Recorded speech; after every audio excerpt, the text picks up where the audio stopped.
According to the Kenya National Bureau of Statistics, inflation in the month of March only escalated by 9.19%. Now, not many Kenyans may be familiar with those statistics, but if you ask them, they have been forced to dig deeper into their pockets, and their pockets are now running dry, forcing them now to look to their employer. And on Sunday, all eyes will be right there. Kenyans will be hoping that the government will announce the much-needed wage increment. And so calls by KOTU Secretary General Francis Atwoli to adjust minimum wages by at least 60% over have attracted support of many workers who find it difficult to make ends meet. Watu hawawezi kuishi katika nchi ambayo hawawezi kupata chakula, hawawezi kupata tule mafuta kidogo twa kimbo, hawawezi kupata kibiriti, mafuta ya taa, kulipa nyumba ni shida. The government plans a 10% increase in minimum wage, which currently stands at 7,578 shillings per month for urban workers. But for the last 2 weeks, the Federation of Kenya Employers has termed the proposal impractical under the current economic environment. Government should ensure that the impact of wage increase to push people out may push people out of employment. Because if the cost of doing business is going to be too high, then businesses may close or new ones may not come into place, and therefore employment opportunities are decreased significantly. And yet we want to dent the 35-40% unemployment rate in the country. The government has been caught between a rock and a hard place, balancing between wage increases and maintaining the country as an attractive investment destination.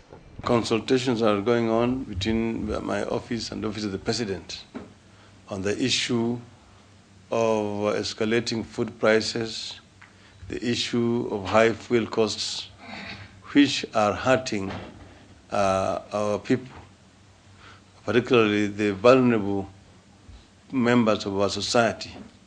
So we know that this situation is intolerable, and that it cannot be left just to die away.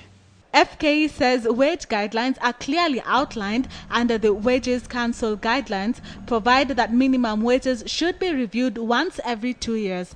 Last year, the minimum wage was increased by 10%. For an employer to raise his salary levels sufficiently to allow employees to be comfortable is actually in the long term going to be quite unsustainable. But the Ministry of Labour says the guidelines are responsible for setting the procedures and determining what percentage should be used to set the minimum wage. The guidelines outline factors that should be considered in fixing wages and other terms and conditions of employment.